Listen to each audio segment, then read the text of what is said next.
छुपा खजाना और तारों का दोस्त। एक बार की बात है। नीलगिरी नाम के एक छोटे से गांव में एक लड्डोचकी रहती थी जिसका नाम था तारा। तारा के पास एक छोटा सा लॉकेट था जो उसकी दादी ने दिया था। यह लॉकेट आम नहीं था। रात के अंधेरे में वह हल्की सी रोशनी देता था, जैसे एक छोटा सा तारा। गांव के लोग कहते थे कि नीलगिरी के जंगल में एक छुपा खजाना है जो सिर्फ वही ढूंढ सकता है जिसका दिल सच्चा हो और जो कभी हार न माने। एक दिन गांव में खबर आई कि जंगल के सबसे पुराने पेड्डी या जो तारों का पेड्डी के नाम से जाना जाता था, मुरझा रहा है। इस पेड्डी के नीचे एक जादुई खजाना छुपा था जो गांव को हमेशा खुशहाली देता था। अगर पेड्डा पूरी तरह मुरझा गया तो गांव का जादू खत्म हो जाएगा। तारा ने सोचा, मैं तारों का पेड़ और खजाना दोनों को बचाऊंगी। उसने अपना लॉकेट गले में पहना, एक छोटी सी पोटली में रोटी और पानी बांधा और जंगल की तरफ निकल पड़ी। रास्ते में तारा को 3 अनोखे दोस्त मिले और हर एक ने उसे एक परीक्षा दी। पहला दोस्त, छोटा जुगनू। जंगल में अंधेरा छा रहा था और तारा को रास्ता दिखाई नहीं दे रहा था। तभी एक छोटा सा जुगनू उसके पास आया और बोला, मैं तुम्हें रास्ता दिखाता हूँ, लेकिन पहले मेरी मदद करो।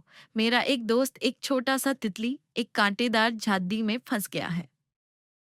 तारा ने बिना डरे अपनी पोटली से एक छोटी सी छड़ी निकाली और तितली को सावधानी से आजाद किया। जुगनू खुश होकर बोला, तुम्हारा दिल बहुत बद्दा है तारा।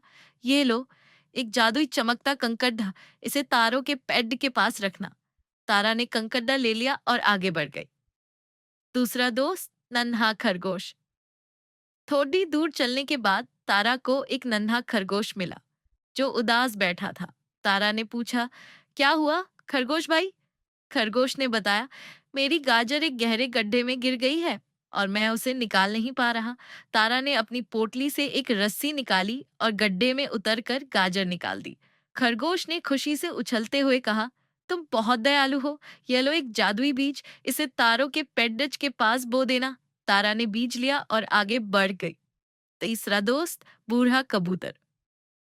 जंगल के गहरे हिस्से में तारा को एक बूढ़ा कबूतर मिला जो थककर एक टहनी पर बैठा था। उसने कहा, मैं अपने बच्चों के लिए खाना ले जा रहा था, लेकिन मेरी थैली फट गई और सारे दाने बिखर गए। तारा ने अपनी रोटी निकाली और कबूतर को दी। फिर उसने बिखरे दानों को इकट्ठा करके कबूतर की थैली में डाला। कबूतर ने खुशी से कहा, तुमने मेरा दिल जीत लिया तारा। ये लो एक जादुई पंख, इसे तारों के पेड्डे के पास रखना। तारा ने पंख ले लिया और तारों के पेड्डे की तरफ बढ़ गई। आखिर में तारा तारों के पेड्डे के पास पहुंची। पेड्डे के पत्ते मुरझा चुके थे और उसकी चमक गायब थी। तारा ने कंकड़े बीज और पंख पेड्डे के नीचे रखे। उसने अपना लॉकेट निकाला और उसकी रोशनी से एक छोटा सा मंत्र पढ़ा जो उसकी दादी ने सिखाया था। सच्चे दिल की रोशनी जगा दे जंगल की जिंदगी। अचानक पेड़ के नीचे से एक सुनहरी रोशनी निकली। पेड़ के पत्ते फिर से हरे हो गए और उसकी टहनियों पर तारे जैसे फूल खिलने लगे। जंगल में रोशनी फैल गई और गांव का जादू वापस आ गया। पेड़ के नीचे से एक छोटा सा सुनहरा संदूक निकला जो खजाना था। लेकिन जब तारा ने उसे खोला तो उसमें से सिर्फ एक चमकता हुआ तारा निकला जो उसके लॉकेट में समा गया। तारा समझ गई कि असली खजाना पैसा या सोना नहीं, बल्कि दयालुता और हिम्मत है। गांव वापस आने पर सबने तारा की तारीफ की। उसका लॉकेट अब रात में और भी चमकता था और गांव के बच्चे उसे तारों की दोस्त कहने लगे।